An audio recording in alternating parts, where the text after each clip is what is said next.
અને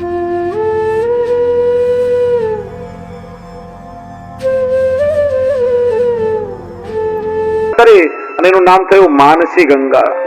એ માનસી ગંગાના જળથી અભિષેક થયો. હજારો મણ ગાયોના દૂધથી અભિષેક થયો, પંચામૃત થયો, અભ્યંગ કરાવ્યું.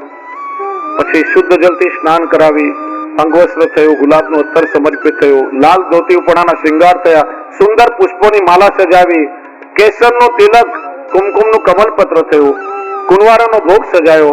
નંદરાયજીએ બધાને પેરામણી વાટી અને હલ્દી કંકુના થાપા લગાડ્યા. આ બધું જ આજે આપણે હવેલીમાં નંદાલયમાં ગોવર્ધન પૂજામાં દર્શન કરવા મળે. દેખોને બધો જ ક્રમ વ્રતલીલા અનુસાર થાય છે. ત્યાર પછી તળેટી ખાસા થઈ, ગુલાલ વિલના ચોક પડ્યા, સૌથી આગળ દૂધઘરની સામગ્રી, પછી હંસકડીના ટોપલાને ટોપલા સજાવા લાગ્યા, થર લાગી ગયા. હલ્દીનું અષ્ટદળ કરી ઘાસનું બીડું બનાવી ભાતના ટોપલા ઠલાવ્યા. જો અન્ન શબ્દના બે અર્થ થાય. અન્ન એટલે અનાજ, અન્ન એટલે ચોખા, કોટ એટલે પહાડ અતિશય. આમ ભાતનું મોટું પર્વત જેવું થઈ ગયું, એટલા માટે અન્નકૂટ કહેવાયો છે. મધ્યમાં 16 પાકડીના કમળનું શૃંગાર કરી, 4 ખૂણામાં શંખ ચક્ર ગદા પદ્મના શૃંગાર કરી ગુંજિયા ધરાવ્યા. કેસરનો છિટકાવ થયો. 8 પ્રકારની દાળ, 5 પ્રકારની કઢી, 16 પ્રકારના શાક, જાત જાતના પ્રસન્ન, આખી તળેટી ભરાઈ ગઈ. કૃષ્ણ કહે, આ ગિરિરાજ ગોવર્ધન કલિયુગમાં પ્રગટ દેવ છે. તમે વિનંતી કરો, તમારા યજ્ઞનો સ્વીકાર કરશે. બધા હાથ જોડીને વિનંતી કરે. 2 ગોવાળિયાઓ કે કૃષ્ણ કહેતા હતા કે ગોવર્ધનના દર્શન થશે, આપણને કઈ અનુભવ નથી થઈ રહ્યો. પ્રભુ અંતર્યામી છે. ઠાકોરજી શું કર્યું કે પોતાનું જ બીજું એક વિલક્ષણ સ્વરૂપ ગિરિરાજજીમાં પધરાવ્યું. યજ્ઞ કરતા પણ કૃષ્ણ થયા અને યજ્ઞ ભોગતા પણ કૃષ્ણ પોતે થયા. સહસ્ત્ર ભુજા ધારણ કરી અને બ્રજવાસીઓની સામગ્રી ઠાકોરજી રોગવા લાગ્યા અને કેવા લાગ્યા, આન ઓર એટલે હજી લાવો અને ગામનું નામ થયું આન્યોર. પ્રભુ પ્રેમથી રોગ્યા. કૃષ્ણએ ગોવાળિયાઓને કહ્યું, તમે બધાએ અનુભવ કર્યો કે આ ગિરિરાજજીએ તમારા યજ્ઞનો સ્વીકાર કર્યો છે. યાદ રાખજો કે આ કલિયુગમાં ગિરિરાજ ગોવર્ધન પ્રગટ દેવ છે, એમનો આશ્રય કરજો, અન્ય કોઈ દેવનો આશ્રય નહીં કરતા. પ્રભુ આરોગ્યા એટલે પ્રસાદ થયો. તો વૈષ્ણવ ભેદ બતાવો. ઘણી વાર પધરામણી જઈએ ને તો વૈષ્ણવ શું કે ઠાકોરજીને પ્રસાદીનો થાળ ભોગ ધરો, ખોટો શબ્દ છે. ભગવાનને પ્રસાદી ન ધરાય, ઠાકોરજીને ધરતા પેલા સામગ્રી કહેવાય. આપણે ઠાકોરજીનો પ્રસાદ લઈએ. પ્રસાદ એટલે પ્રસન્નતા અને પ્રસાદ એટલે કૃપા. પ્રસાદ સ્વરૂપે કૃપા પ્રાપ્ત થાય. પ્રભુ ઉત્તમ વસ્તુના ભોગતા છે. ઠાકોરજી કોનો પ્રસાદ લે? પેલાથી તમે કહો કે પ્રસાદ ધરો તો વાણીથી ઉચ્છિષ્ટ થઈ ગયું, ઠાકોરજીને ક્યારે ના સ્વીકારે. એટલે વૈષ્ણવની વાણીમાં પણ વિવેક હોય. આ બધા પ્રોટોકોલ શીખવા જોઈએ વૈષ્ણવોએ. ઠાકોરજીના ધરતા પેલા સામગ્રી કહેવાય ને પ્રભુ આરોગ્ય પછી પ્રસાદ થાય. બધા જ બ્રજવાસીઓ લૂંટીને પ્રસાદ લેવા લાગ્યા. ત્યાં નારદજી આવ્યા. કણકા પ્રસાદ લીધો, એક પેંડો લઈને સીધા સ્વર્ગમાં ઇન્દ્ર પાસે ગયા. લે ઇન્દ્ર, પેંડો ખા. શેનો છે કે પેલા ખાતો ખરા, પછી કહું. ખવડાવ્યો. કેવો લાગ્યો? અરે બહુ મીઠો લાગ્યો. શેનો છે કે તારી બે ઇજ્જતીનો. પેલા કૃષ્ણ નામના ગોવાળિયાના કહેવાથી બ્રજવાસીઓએ તારો યજ્ઞ બંધ કરી ને પેલા ગોવર્ધન પર્વતનો યજ્ઞ કર્યો. કેટલું અપમાન કહેવાય તારું. ઇન્દ્ર ક્રોધે ભરાયો, અપશબ્દ બોલ્યો 6 પ્રકારના. વાચાલમ, બાલિશમ, સ્તબ્ધ, અગ્ન પંડિત માનિનમ, કૃષ્ણ મર્ત્ય મુપાસિત, ગોપા મે ચક્રો અપ્રિયમ. એક શંકા થાય, ભાગવત ભક્તિની સંહિતા છે. ઇન્દ્ર ક્રોધે ભરાઈને અપશબ્દ કેમ બોલ્યો? મહાપ્રભુજી કહે છે, વ્રજવાસીઓ જે યજ્ઞ કરતા અવૈદિક યજ્ઞ હતો અને અધિકાર વગરનું અન્ન ઇન્દ્રે ખાધું હતું, એટલા માટેની બુદ્ધિ બગડી છે. આગળ પણ આપણે અન્નની વાત જોઈ. ઇન્દ્ર બોલે પણ સુખદેવજીથી કેમ બોલાય? શ્રી મહાપ્રભુજીએ બહુ સુંદર અર્થઘટન કર્યું છે. એક પ્રકારે ઇન્દ્રે સ્તુતિ જ કરી છે. વાચાલમ એટલે બડાઈખોર, અને બીજો અર્થ થાય વાણીથી આલમ, શબ્દ દ્વારા જેનું વર્ણન ન થઈ શકે એવા પ્રભુ અનિવાર્યનીય છે. બાલિશમ એટલે બાળક બુદ્ધિ વાળો. શ્રી મહાપ્રભુજી કહે છે રામાવતારમાં મિત્ર સુગ્રીવ માટે પ્રભુએ વાલીનો ઉદ્ધાર કર્યો છે. અગ્ન એટલે અજ્ઞાની, અગ્ન સંધિ છૂટી પાડો તો અર્થ થાય કે ભગવાન જ્ઞાનીઓના પણ જ્ઞાની છે. પ્રભુથી મોટો કોઈ જ્ઞાની આ દુનિયામાં નથી. સ્તબ્ધ એટલે જડ. શ્રી મહાપ્રભુજી કહે છે કે ઠાકોરજી વૃક્ષની જેમ સ્થિર છે, પોતે કોઈને ન નમે પણ બધાને પોતાના ચરણમાં નમાવે છે. પંડિત માનવનમ એટલે પંડિતાઈનો અહંકાર કરવા વાળો. બીજો અર્થ થાય પ્રભુ વિદ્વાનોને પંડિતોને માન સન્માન આપવા વાળા છે. મર્ત એટલે મનુષ્ય. ઠાકોરજી મનુષ્ય આદિ અનેક દેહ ધારણ કરીને લીલા કરે છે. ઇન્દ્રને ક્રોધ આવ્યો, 12 મેઘમાંથી પ્રલય કાળે વરસતા સાંવર્તક મેઘને આદેશ આપ્યો. મુશળધાર વર્ષો સાંબેલા જેવી ધારો વ્રજમાં વરસવા લાગ્યું. ઠંડો પવન ફૂંકાવા લાગ્યો, બરફના કરા પડવા લાગ્યા. આખા વ્રજમાં હાહાકાર થઈ ગયો છે.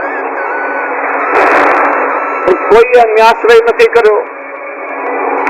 પ્રભુને વિનંતી કરી, કૃષ્ણ કૃષ્ણ મહાભાગત નાથમ ગોકુલ પ્રભુ ત્રાતુર મસી દેવાન કુપિતા ભક્ત વત્સલ.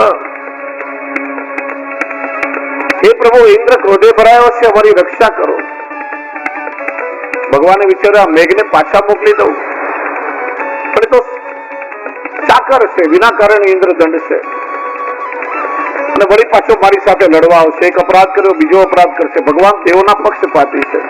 ઇન્દ્રને દંડ નથી આપો, પણ સત્તાનું જે અભિમાન છે એને દૂર કરવું છે.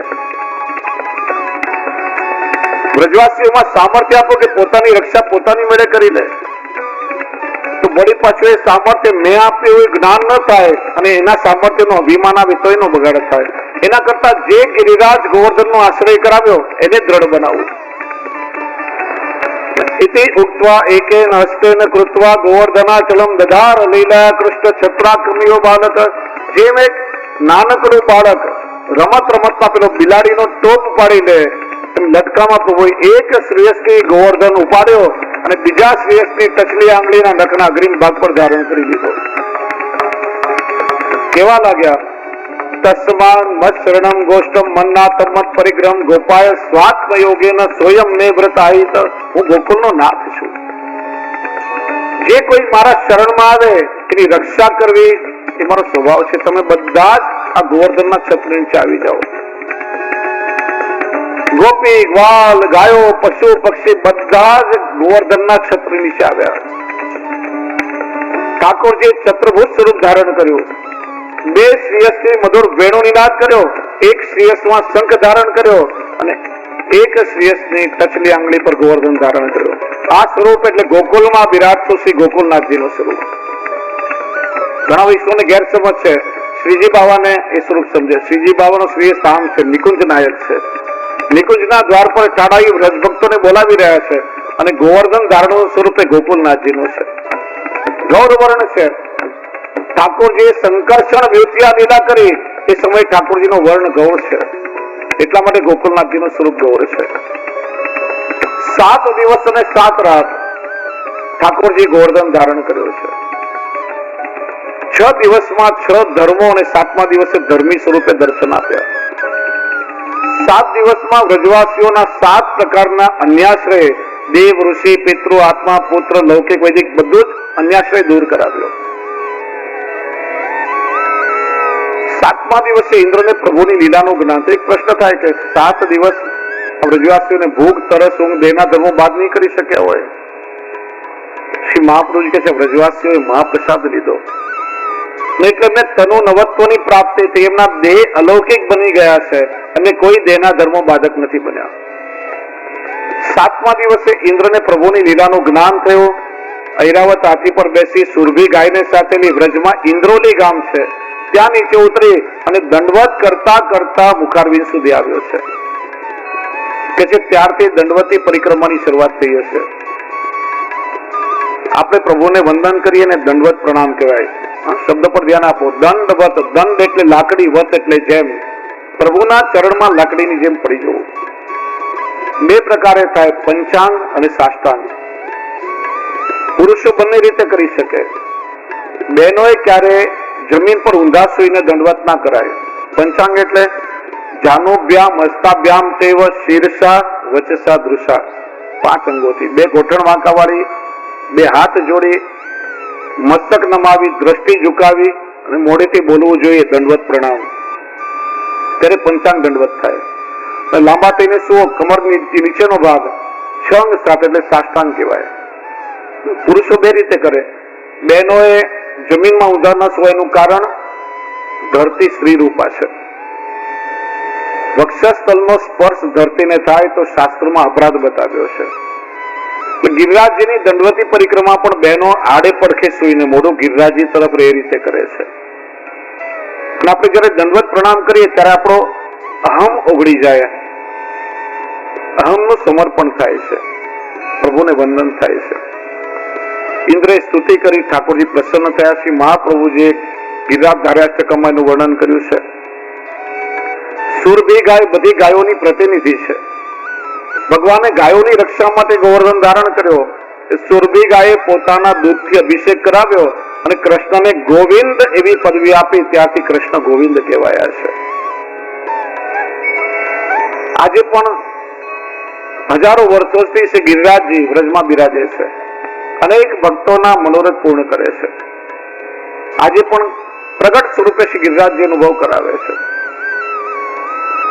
3 પરિક્રમા છે. દાન ઘાટીથી આપણે વળી જઈએ તો પંચકોશી, કુસુમ સરોવર ફરીને આવીએ તો 7 કોશી અને ચંદ્ર સરોવર જઈએ તો 9 કોશી પરિક્રમા થાય. 9 કોશી એટલે 9 ગાંવ, 18 માઇલ 27 કિલોમીટર થાય. અને કેટલાય વૈષ્ણવનો અનુભવ છે અને શ્રદ્ધા છે કે કોઈ પણ વૈષ્ણવ 3 9 કોશી પરિક્રમા અખંડ ક્યાંય રોકાયા વગર કરે તો શ્રી ગિરિરાજજીના 5 માંથી કોઈ એક સ્વરૂપનો અનુભવ અવશ્ય થાય છે. ને એ 5 સ્વરૂપની ચર્ચા કાલે કરશું.